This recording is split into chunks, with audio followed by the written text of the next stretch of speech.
ಮನೆಯಲ್ಲಿ ಎಲ್ಲ ತರಕಾರಿಗಳು ಸ್ವಲ್ಪ ಉಳಿದಿದ್ರೆ ಉಳಿದಿರುವಂತಹ ತರಕಾರಿಯಿಂದ ತುಂಬಾ ರುಚಿಯಾಗಿರುವಂತಹ ಒಂದು ರೆಸಿಪಿನ ಯಾವ ರೀತಿಯಾಗಿ ಮಾಡೋದು ಅಂತ ನೋಡೋಣ. ಇದನ್ನು ನೀವು ಚಪಾತಿ, ರೊಟ್ಟಿ ಹಾಗೆಯೇ ಅನ್ನದ ಜೊತೆ ಎಲ್ಲ ಸರ್ವ್ ಮಾಡ್ಕೋಬೋದು. ಸಖತ್ ರುಚಿಯಾಗಿರುತ್ತೆ ಅಂತಲೇ ಹೇಳ್ಬೋದು. ಇದನ್ನು ಮಾಡಲಿಕ್ಕೆ ಮೊದಲು ನಾನಿಲ್ಲಿ 4ರಿಂದ 5 ಸಣ್ಣ ಸಣ್ಣದಾಗಿರುವಂತಹ ಕ್ಯಾಪ್ಸಿಕಮ್ಮು ಹಾಗೆಯೇ ಇದ್ರ ಜೊತೆಗೆ ಮೀಡಿಯಮ್ ಸೈಜಿನ 2 ಬದನೆಕಾಯಿ ಹಾಗೆಯೇ 1 ಟೊಮೆಟೊನ ತೊಗೊಂಡಿದ್ದೀನಿ. ನಾನು ಮೊದಲೇ ಕ್ಯಾಪ್ಸಿಕಮನ್ನು ಈ ರೀತಿಯಾಗಿ ಉದ್ದವಾಗಿ ತೆಳ್ಳದಾಗಿ ಕಟ್ ಮಾಡಿಕೊಂಡು ತಗೊಂಡಿದ್ದೀನಿ. ಇವಾಗ ನಾನಿಲ್ಲಿ ಬದನೆಕಾಯಿನ ಈ ರೀತಿಯಾಗಿ ಉದ್ದವಾಗಿ ಕಟ್ ಮಾಡಿ ನೀರಲ್ಲಿ ಹಾಕ್ಕೊಂಡು ಇಟ್ಟಿದ್ದೀನಿ. ಈ ರೀತಿಯಾಗಿ ಮಾಡೋದ್ರಿಂದ ಬದನೆಕಾಯಿ ಬೇಗ ಕಪ್ಪಾಗೋದಿಲ್ಲ. ಹಾಗಾಗಿ ನೀರಿಗೆ ಸ್ವಲ್ಪ ಉಪ್ಪನ್ನು ಹಾಕ್ಕೊಂಡು ಬದನೆಕಾಯಿನ ಹೆಚ್ಚಿ ಹಾಕ್ಕೊಳ್ಳಿ. ಬದನೆಕಾಯಿ ಕಪ್ಪಾಗೋದಿಲ್ಲ.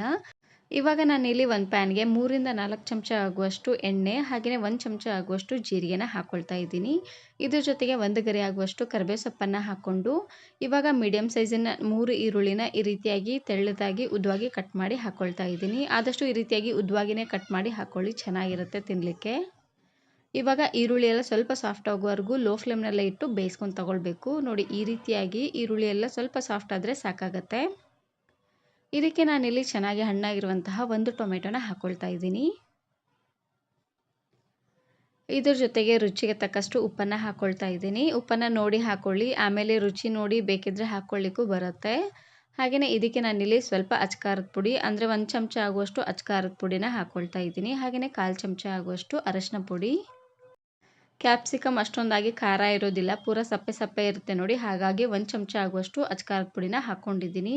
ಇವಾಗ ಉರಿನ ಪೂರ್ತಿಯಾಗಿ ಲೋ ಫ್ಲೇಮ್ನಲ್ಲೇ ಇಟ್ಟು ಟೊಮೆಟೊ ಸ್ವಲ್ಪ ಸಾಫ್ಟ್ ಆಗೋವರೆಗೂ ಬೇಯಿಸ್ಕೊಂಡ್ರೆ ಸಾಕಾಗುತ್ತೆ. ಫ್ರಿಜ್ಜನ್ನು ತೆಗೆದು ನೋಡುವಾಗ ಒಂದೊಂದು ತರಕಾರಿ ಹಾಗೆ ಉಳಿದ್ಬಿಟ್ಟಿರುತ್ತೆ. ಉಳಿದಿರುವಂತಹ ತರಕಾರಿಯಿಂದ ಈ ರೆಸಿಪಿನ ಮಾಡ್ಕೊಳ್ಳಿ, ಸಖತ್ ರುಚಿಯಾಗಿರುತ್ತೆ ಅಂತಲೇ ಹೇಳ್ಬೋದು. ನೋಡಿ, ಟೊಮೆಟೊ ಎಲ್ಲ ಪೂರ್ತಿ ಸಾಫ್ಟಾಗಿ ಚೆನ್ನಾಗಿದು ಬೆಂದಾದಮೇಲೆ ಇವಾಗ ನಾನಿಲ್ಲಿ ಹೆಚ್ಚಿಟ್ಟಿರುವಂತಹ ಕ್ಯಾಪ್ಸಿಕಮ್ಮನ್ನು ಹಾಕ್ಕೊಳ್ತಾ ಇದ್ದೀನಿ.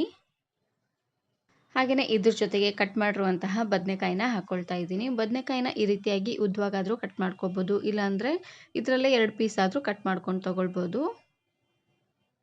ಬದನೆಕಾಯಿ ಹಾಗೆಯೇ ಕ್ಯಾಪ್ಸಿಕಮನ್ನು ಹಾಕ್ಕೊಂಡು ಚೆನ್ನಾಗಿ ಇದನ್ನು ಒಂದು ಸಾರ್ತಿ ಮಿಕ್ಸ್ ಮಾಡ್ಕೊಂಡು ತಗೊಳ್ಳಿ. ಎಲ್ಲ ಕ್ಯಾಪ್ಸಿಕಮ್ಮು ಹಾಗೆಯೇ ಬದನೆಕಾಯಿಗೆ ಉಪ್ಪು ಖಾರ ಎಲ್ಲ ಚೆನ್ನಾಗಿ ಎಳ್ಕೊಳ್ಬೇಕು ನೋಡಿ. ಹಾಗಾಗಿ ಈ ರೀತಿಯಾಗಿ ಚೆನ್ನಾಗಿ ಇದನ್ನು ಮಿಕ್ಸ್ ಮಾಡ್ಕೊಂಡು ತಗೊಳ್ಬೇಕು.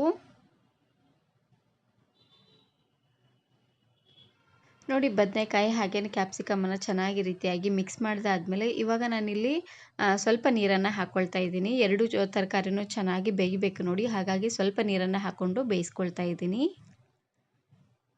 ನಾನಿಲ್ಲಿ ಸ್ವಲ್ಪ ಗ್ರೇವಿ ಥರ ಮಾಡ್ಕೊಳ್ತಾ ಇದ್ದೀನಿ. ನೀವು ಸ್ವಲ್ಪ ಗಟ್ಟಿ ಮಾಡ್ಕೊಳ್ಳೋ ಹಾಗಿದ್ರೆ ನೀರನ್ನು ಸ್ವಲ್ಪ ಅನ್ನೋಂಗೆ ಹಾಕ್ಕೊಳ್ಳಿ, ಚೆನ್ನಾಗಿರುತ್ತೆ.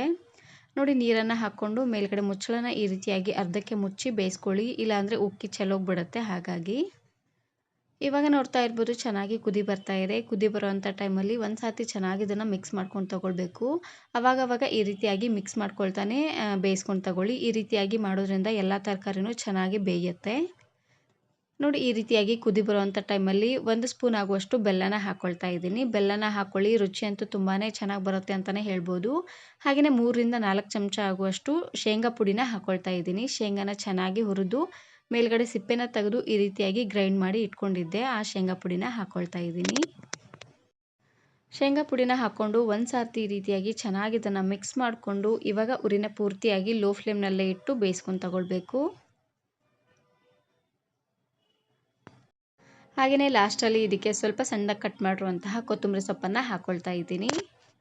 ಇವಾಗ ಮೇಲ್ಗಡೆ ಮುಚ್ಚಳನ ಮುಚ್ಚಿ ಇನ್ನೂ ಒಂದು 2 ಅಥವಾ 3 ನಿಮಿಷವರೆಗೂ ಚೆನ್ನಾಗಿ ಇದನ್ನು ಕುದಿಸ್ಕೊಂಡ್ರೆ ಆಯಿತು. ತುಂಬಾ ರುಚಿಯಾಗಿರುವಂತಹ ಬದನೆಕಾಯಿ ಹಾಗೆಯೇ ಕ್ಯಾಪ್ಸಿಕಮ್ ಗ್ರೇವಿ ರೆಡಿ ಆಗೋಗ್ಬಿಡುತ್ತೆ. ಒಂದು ಸಾರ್ತಿ ಈ ರೆಸಿಪಿನ ಮಾಡ್ಕೊಳ್ಳಿ, ತುಂಬಾ ರುಚಿಯಾಗಿರುತ್ತೆ ಅಂತಲೇ ಹೇಳ್ಬೋದು. 2 ತರಕಾರಿನ ಈ ರೀತಿಯಾಗಿ ಮಿಕ್ಸ್ ಮಾಡ್ಕೊಳ್ಳಿ, ಚೆನ್ನಾಗಿರುತ್ತೆ. ರೊಟ್ಟಿ, ಚಪಾತಿ ಹಾಗೆಯೇ ಅನ್ನದ ಜೊತೆ ಎಲ್ಲ ತಿನ್ನಲಿಕ್ಕೆ ತುಂಬಾ ರುಚಿಯಾಗಿರುತ್ತೆ. ಈ ವಿಡಿಯೋ ಇಷ್ಟ ಆದರೆ ಈಗಲೇ ಒಂದು ಲೈಕ್ ಬಟನನ್ನು ಕ್ಲಿಕ್ ಮಾಡಿ ಫ್ರೆಂಡ್ಸ್ ಆ್ಯಂಡ್ ಫ್ಯಾಮಿಲಿ ಜೊತೆಗೆ ಶೇರ್ ಮಾಡಿ. Thank you.